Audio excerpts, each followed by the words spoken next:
मध्य प्रदेश की voter list से 42 लाख से ज्यादा नाम कटना।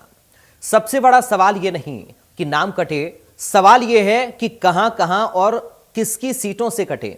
आंकड़ों के मुताबिक मंत्रियों की सीटों से 8 लाख से ज्यादा वोटरों के कटने की जानकारी सामने आई है। कई सारे सवाल आज के इस मुद्दे को लेकर हैं और आज बड़ी बहस में हम यही चर्चा करने जा रहे हैं। जो एसआईआर है और एसआईआर की पूरी प्रक्रिया अपनाई गई है, आखिर इसके बाद ये वोटर लिस्ट नाम कैसे कटे हैं, कहां कहां कटे हैं। बड़ी बहस की शुरुआत करें उससे पहले कुछ बयान आपको सुनवाते हैं। बिल्कुल नहीं, मुझे लगता है कि एसआईआर का काम जो इस समय चल रहा है वो मतदाता सूचियों के शुद्धिकरण का काम चल रहा है। और जिस प्रकार से ये बार बार ऐसा कह के एक गुमराह करने की बात की जा रही है कि नाम कट गए, नाम कट गए, नाम कट गए, ऐसा कुछ भी नहीं है। असल में बात यह है कि 2003 की मतदाता सूचियों को आधार बनाया गया है। 2003 की मतदाता सूची में जो नाम थे वह नाम वर्तमान में है और उसके बाद जुड़ने वाले सारे नामों को फिर से जोड़ने की प्रक्रिया प्रारंभ हो गई है। तो जो 2003 के बाद जुड़े हुए नाम है वो फिर से जुड़ जाएंगे, जो इस दुनिया से चले गए उनके नाम कट जाएंगे, जिनके 2 जगह नाम थे उनके नाम एक जगह हो जाएंगे। तो मुझे लगता है कि कोई नुकसान, किसी को नुकसान नहीं होने वाला, बल्कि मतदाता सूचियों का शुद्धिकरण जब हो रहा है तो स्वाभाविक रूप से हमारा चुनाव निष्पक्ष होगा। हर मतदाता वोट डालेगा और मतदान के दिन जिस प्रकार से हमारे मतदाता को परेशान होना पड़ता था वो सारी विसंगतियां दूर हो जाएंगी। एसआईआर में और दूसरे है लोगों को ना, बीजेपी ने कई लोगों को समझा के जो बना बीएलओ वगैरह उनको भी बना, उन्होंने हर तरह से उल्टा समझा के भेजा है। पर जो समझदार अधिकारी कर्मचारी थी वो तो उन्होंने अपने लाइन पे काम करा, कुछ उनके कहने में आ गए वो भी कर रहे हैं। एसआईआर में गड़बड़ी की है। आज मैंने लाखों वोट कट रहे, 47 लाख मध्य प्रदेश में वोट कट गए। वो कैसे कटे, ये सारी चीजें देखना पड़ेगा। नहीं तो भाजपा ने जो बना लोग अपना जो सीमांकन हुआ, उन्होंने जो कांग्रेसी एरिया के काट के अलग अलग कर दिए, ये सीमांकन में और भी करने की बात कर रहे हैं। तो ये सब तरफ से राजनीति बीजेपी कर रही है और प्रशासन को समझना चाहिए। कोई जिंदगी भर उनको लाइसेंस नहीं मिला बीजेपी को, कांग्रेस भी सरकार में आएगी, पर जो मैंने उनके पिट्ठू बन के काम कर रहे कर्मचारी वो ख्याल रखें कि आने वाला समय उनके लिए ठीक नहीं रहेगा।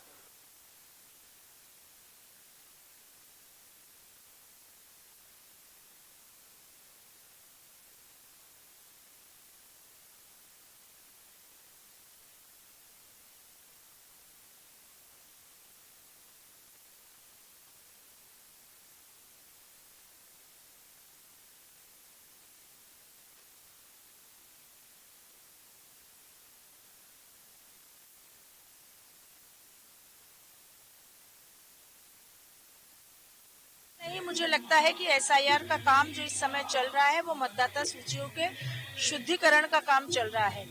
और जिस प्रकार से ये बार बार ऐसा कह के एक गुमराह करने की बात की जा रही है कि नाम कट गए, नाम कट गए, नाम कट गए, ऐसा कुछ भी नहीं है। असल में बात यह है कि 2003 की मतदाता सूचियों को आधार बनाया गया है।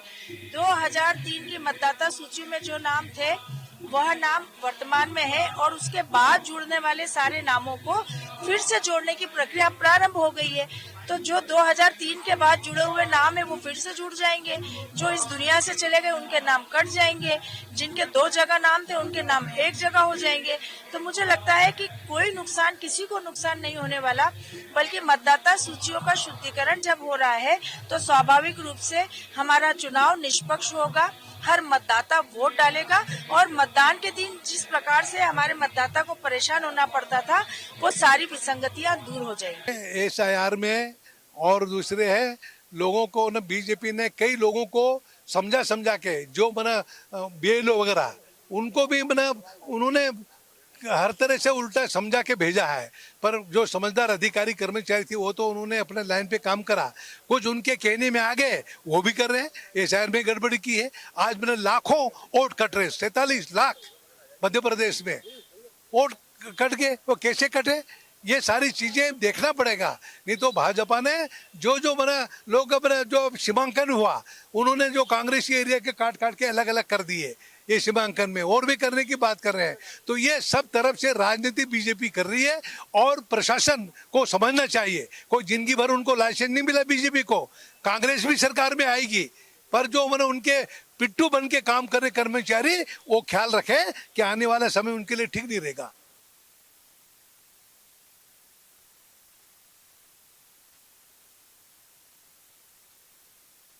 किसकी सीट से नाम कटे, आंकड़ों के मुताबिक अगर एक नजर डालें तो मंत्रियों की सीटों से 8 लाख से ज्यादा वोटर कटे हैं।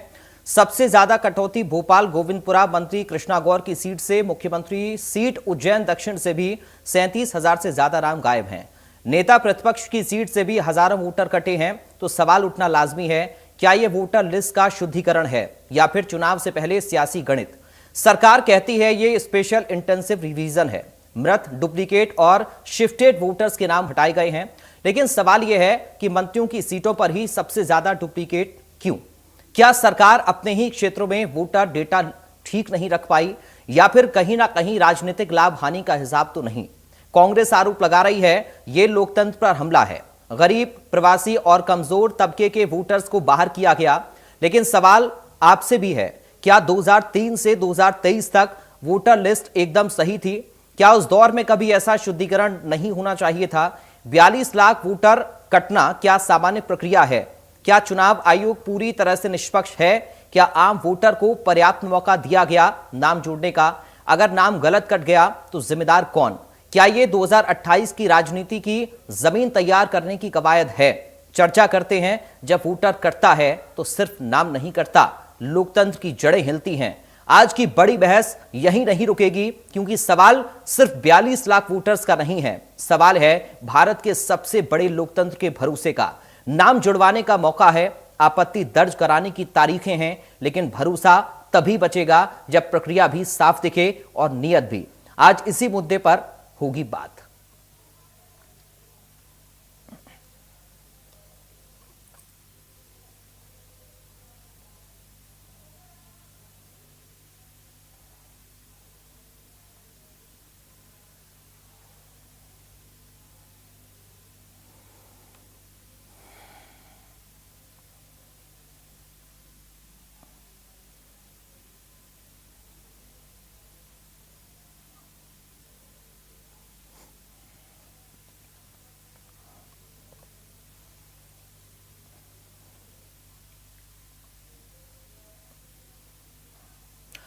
दो खास मेहमान इस वक्त हमारे साथ जुड़ गए हैं। बीजेपी से प्रवक्ता दुर्गेश केसवानी है, हमारे साथ कांग्रेस पार्टी से प्रवक्ता आनंद जैन कासलीवाल हैं। आप दोनों का बहुत स्वागत है।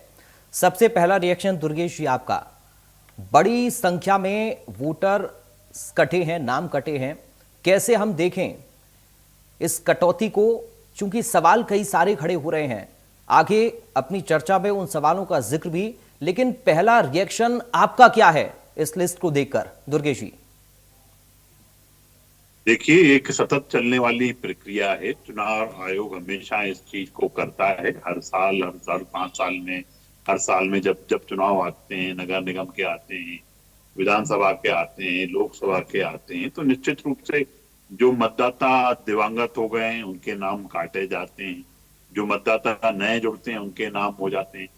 कई जगह पे जैसे बच्चियां शादी करके अपने ससुराल आ जाती हैं मायके से, जो मायके में उनका नाम है वो कट के इधर जुड़ जाता है। तो इस तरह से इन सब चीजों को बहुत माइन्यूटली उस चीज का काम किया जाता है और चुनाव आयोग अपना काम बखूबी रूप से कर रहा है। ये विश्व का जो सबसे बड़ा लोकतंत्र है, वहां पे चुनाव तो अनेकों देश उसको देखते हैं कि हिंदुस्तान में इतने बड़े चुनाव कैसे आते हैं। चुनाव आयोग इन सबको निष्पक्षता से काम करने का काम करता है और उसको उसी दिशा में देखना चाहिए। अब जो लोग जिन आप बात कर रहे हैं कि कुछ वोट कट गए, कुछ क्या जुड़ गए, तो ये सब एक सतत चलने वाली प्रक्रिया है। इसमें से कई बार अपने को जो नाम अभी आपको नहीं दिख रहे, कहीं उनका डॉक्यूमेंट जमा नहीं होंगे, कहीं कुछ नहीं हुआ होगा, तो उसमें आने वाले समय में जुड़ जाएंगे। बाकी रही बात अगर किसी ने डुप्लीकेसी है, कई बार डुप्लीकेसी भी हम देखते आए, तो उन डुप्लीकेट को भी हटना चाहिए। कई बार हमारी जब वोटर लिस्ट हम चेक करते हैं वहां पे, तो उसमें लिखा रहता है कि डुप्लीकेट। तो उन सब चीजों को बहुत माइन्यूटली परीक्षण करने का काम है। और कांग्रेस भी यही चाहती थी, चुनाव आयोग उसी दिशा में काम कर रहा है, फिर आरोप लगाने की बात कहां से आ गई? ठीक है, आनंद जैन जी, इस शुद्धिकरण को आप कैसे देख रहे हैं? शुद्धिकरण कहाँ है सर? ये 2003 से लेके 2000 अभी 26-25 चल रहा है, इसमें कितने वोटर्स बढ़े हैं? अगर बढ़े हैं तो 45 लाख वोट कटे कैसे हैं? तो ये शुद्धिकरण कैसा हुआ? जनसंख्या भी बढ़ी है, वोटर्स भी बढ़े हैं, तो फिर ये शुद्धिकरण कैसे हुआ? हाँ, अगर किसी की डेथ हुई है तो वो अगर उनके नाम हटे हैं जहां तक तो ठीक है, तो वो 45 में से 8-10 लाख हैं, बाकी 35 लाख वोट किस आधार पे कम किए गए? पहली बात। दूसरी बात, ये जो एसआईआर का आधार है यही गलत है, क्योंकि 2008 में चुनाव हुए इस वोटिंग लिस्ट पे, तो क्या ये तो प्रूव हो गया कि इस लिस्ट पे अगर चुनाव हुए हैं 2008 के तो वो फर्जी वोटर्स ही हुए हैं, क्योंकि शुद्धिकरण तब नहीं हुआ, शुद्धिकरण होना था। तो 2003 का बेस ही गलत है कि उसका मैं खुद उदाहरण हूं कि 2003 में मैंने वोट किया और मेरा वोटर लिस्ट में नाम नहीं है, पर 2008 की लिस्ट में मेरा नाम है और मेरे पास एपिक नंबर है। तो आप बताइए ये विरोधाभास कैसे होगा कि निर्वाचन आयोग की एक ही प्रक्रिया में एक जगह नाम नहीं है और दूसरी जगह है? तो 2003 की जो लिस्ट चुनाव आयोग द्वारा दी गई है वही गलत है, और 2008 पे एसआईआर होना था जिसको 2003 पे कर रहे हैं। तो शुद्धिकरण कहाँ हुआ? निष्पक्ष है ही नहीं है सब चीजें। यही तो प्रश्न प्रदेश कांग्रेस के अध्यक्ष जीतू पटवारी जी, उमंग सिंगार जी, राहुल गांधी जी उठा रहे हैं। अब आप बताइए, जनसंख्या बढ़ी है, वोटर्स बढ़े पिछले 20 साल में, और आप 45 लाख वोटर कम कर रहे हैं। चलिए आप 25% भी अगर उसमें जुड़ जाते हैं वापस, तो भी 30 लाख वोटर तो कट रहे हैं ना। ये तो खुद चुनाव आयोग एक्सेप्ट कर रहा है, जैसा बिहार में इन्होंने किया कि 65 लाख काटे, उसके बाद करेक्ट करके उसको 40 लाख पे लिया है। तो ये शुद्धिकरण कहाँ है? ये निष्पक्ष कहाँ है चुनाव आयोग? बीजेपी निष्पक्ष कहाँ है? हम तो पूरी प्रक्रिया पे ही आवाज उठाने की बात कर रहे हैं और पूरी प्रक्रिया को, प्रोसेस को बता रहे हैं आपको कि आप इसको चेक करिए, पर न तो निर्वाचन आयोग सुन रहा है, न बीजेपी सुन रही है, न कोई सुनने को तैयार है। तो आप उस पर जांच कीजिए, उसकी पूरी प्रक्रिया दीजिए, लोगों को समय दीजिए इन सब प्रक्रियाओं को करने के लिए।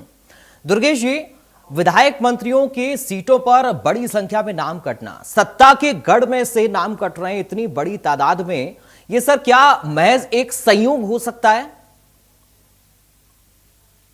देखिए, निश्चित ही इसको जो अपन किसी चीज को माइन्यूटली स्टडी करते हैं उसको निश्चित रूप से अब जो कटे हैं वो सब आपके सामने चुनाव आयोग ने सबके सामने रखी है। और कांग्रेस जब जब चुनाव आयोग गई है, इन्होंने समय बढ़ाने की मांग की, चुनाव आयोग ने समय बढ़ा दिया इनका, तो सुनवाई कैसे नहीं हो रही है?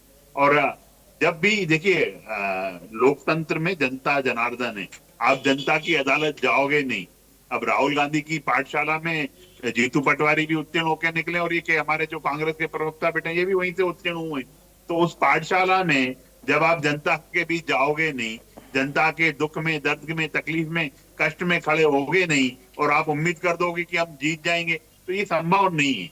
लोकतंत्र में जनता के साथ 24/7 365 दिन 5 साल रहना पड़ता है, और हम सदैव का कार्यकर्ता, हमारे प्रत्येक कार्यकर्ता जनता के बीच में रहते हैं। और जनता के बीच में जब रहोगे, भैया मैंने आपको गंभीरता से, नहीं, आप जो शब्द विषय है उस पे बात कीजिए ना। मैंने क्या कहा? क्या राहुल गांधी की पार्टी के विद्यालय के छात्र हैं? ये इसी तरह का जो कांग्रेस का जो नेचर है वो ये चाहिए, और आप उसी की बात करने लगते हो। जवाब सही दीजिए, इनसे पहले पूरी बात कर लीजिए आप, पहले इनसे पूरी बात कर लीजिए आप कांग्रेस की बात मत कीजिए। ठीक है, चलिए आनंद जी एक बार सुन लेते हैं दुर्गेश जी क्या बोलना चाह रहे हैं, पूरी बात आ जाए फिर मैं आपके पास आ रहा हूं। दुर्गेश जी बोलिए। नहीं तो कांग्रेस पे ब्लेम लगा रहे हैं सर, कांग्रेस क्या करेगी? सरकार आपकी, चुनाव आयोग आपका, आप जवाब दीजिए जो मेरे प्रश्न उठाए। दुर्गेश जी देखिए, मेरे को ना तो कांग्रेस का कोई सर्टिफिकेट चाहिए, ना उनसे कोई हमसे बात करनी। जनता की बात आप करोगे नहीं, जनता में आप कहीं हो नहीं, इसलिए आप इस तरह के टीवी चैनलों पे बैठकर बात कर लेते हो। अरे आप ये तो बताओ, जनता के बीच कब गए? राहुल गांधी जी को जनता क्या क्या उत्तर दे रही है आप हर कहीं देख लो। जब जनता साथ नहीं होती है ना, तो इन्होंने पहले ईवीएम पर आरोप लगाया। चुनाव आयोग ने जब जब इनको बुलाने का काम किया, ये गए क्या? इन्होंने कभी, हमेशा ईवीएम का रोना रोते रहे। और अब जहां हमारी सरकार है, जहां इनकी सरकार है, वहां ईवीएम दोषी नहीं है, वहां चुनाव आयोग दोषी नहीं है, ये कांग्रेस का है। ये सीधा सीधा राहुल गांधी जी जो जो अपना असफलता छुपाने के लिए ये रोना कर रहे हैं ना, ये उस चीज की ओर इंगित करता है। आप सिर्फ इसी बात को लेकर रोते रहिए, जनता के बीच जाइए, जनता का प्यार लीजिए, दुलार लीजिए, आशीर्वाद लीजिए, पर आप सिर्फ सोशल मीडिया पर बैठकर इतनी करते हैं, तो आप आगे करते रहिए इस चीज को। नहीं, ये आनंद जी का ये कहना है, क्या ये राजनीतिक असंतुलन पैदा करती है लिस्ट? ये जो प्रक्रिया हुई और जो तस्वीर निकलकर सामने आई, क्या इससे राजनीतिक असंतुलन होगा? आनंद जी ने सवाल ये उठाया सर। देखिए, कहीं किसी चीज में राजनीतिक असंतुलन नहीं है, ये इनकी मानसिकता में असंतुलन है। जब मैंने आपको बताया लोकतंत्र में जनता जनार्दन है, जब जनता इनसे विमुख हो गई है तो ये इसी तरह की बातें करेंगे।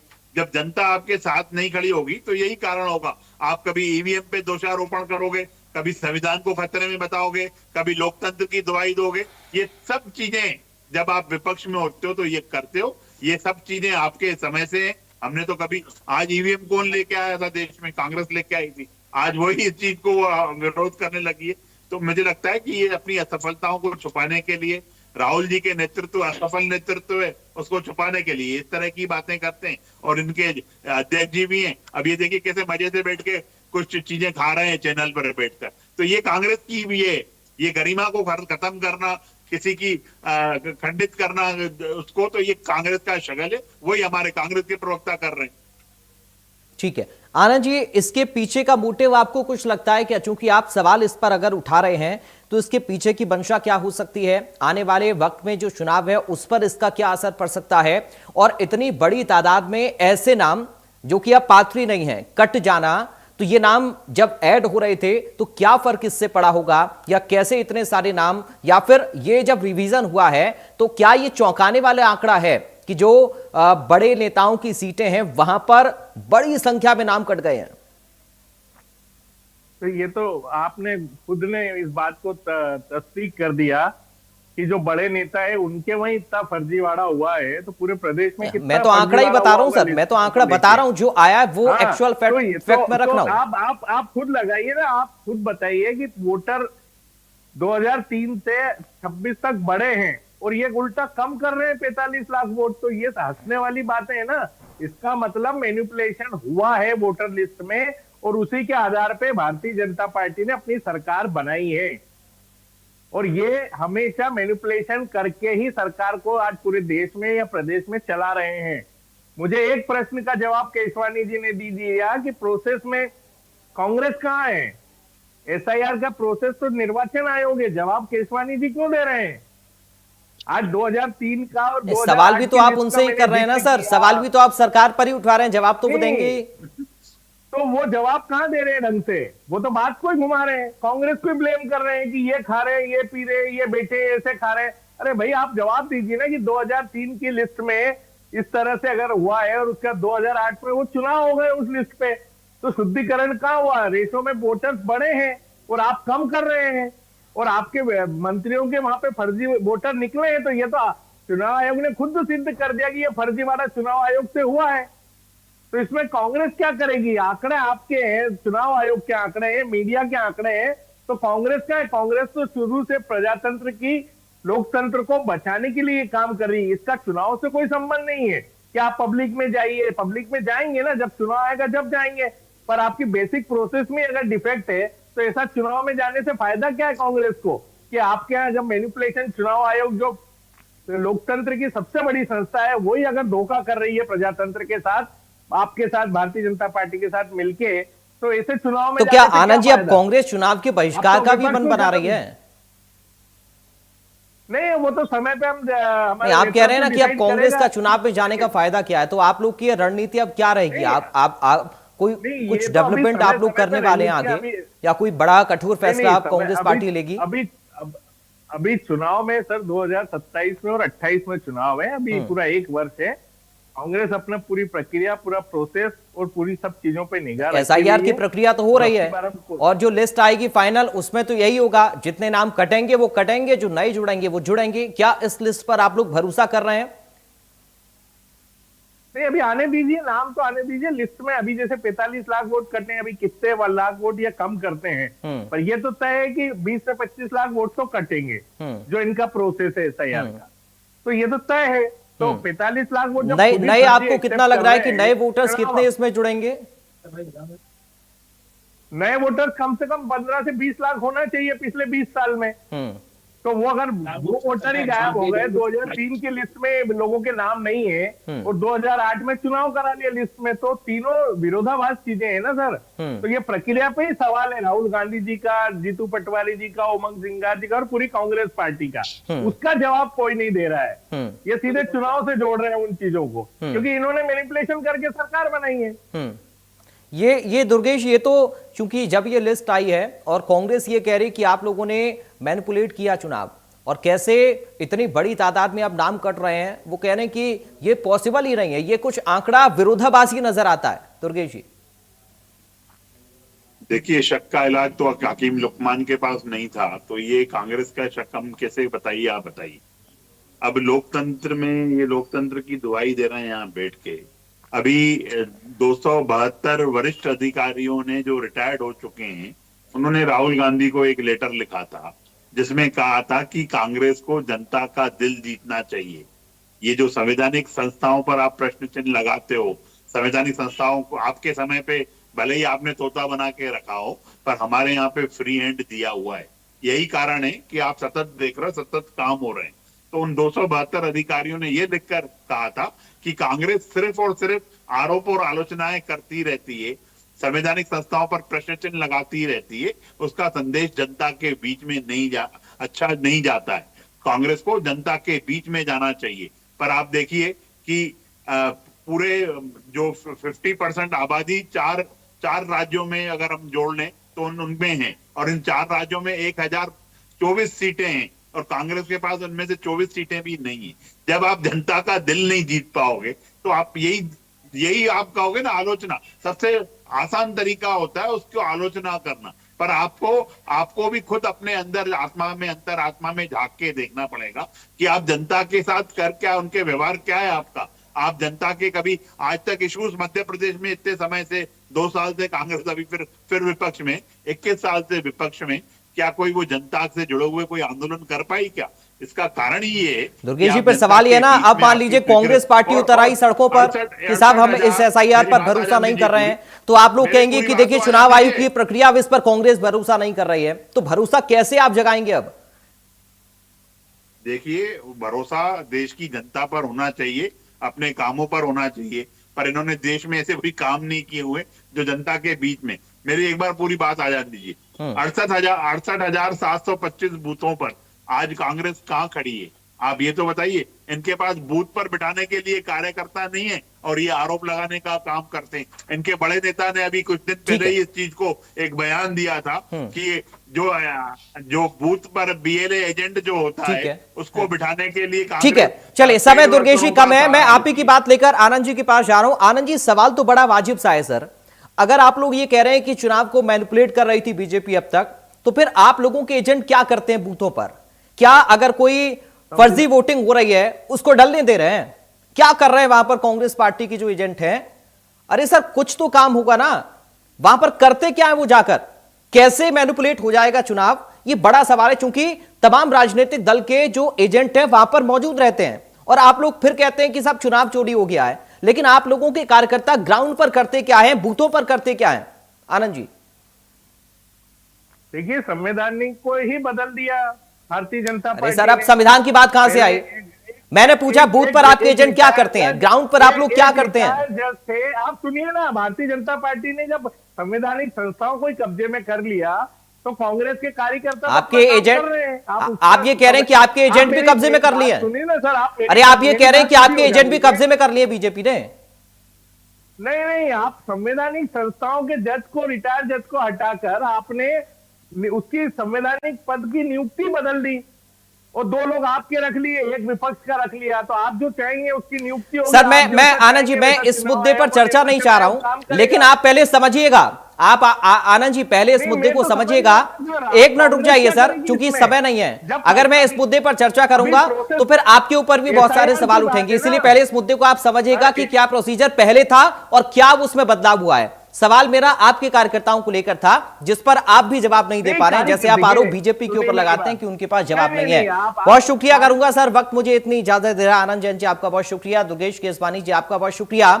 सवाल कई सारे लिस्ट को लेकर कांग्रेस उठा रही है, लेकिन सवाल कांग्रेस के एजेंटों को लेकर भी है, कांग्रेस के कार्यकर्ताओं को लेकर भी है कि ग्राउंड पर वो लोग क्या कर रहे हैं। देखना होगा कि आगे इस पूरे मामले को लेकर जो एक फाइनल तस्वीर उजागर होगी इस लिस्ट की, एसआईआर की पूरी प्रक्रिया के बाद में, तो फिर क्या डेवलपमेंट इस पूरे मामले को लेकर सत्ता पक्ष और विपक्ष की तरफ से होगा। फिलहाल दीजिए बड़ी बहस से इजाजत, नमस्कार।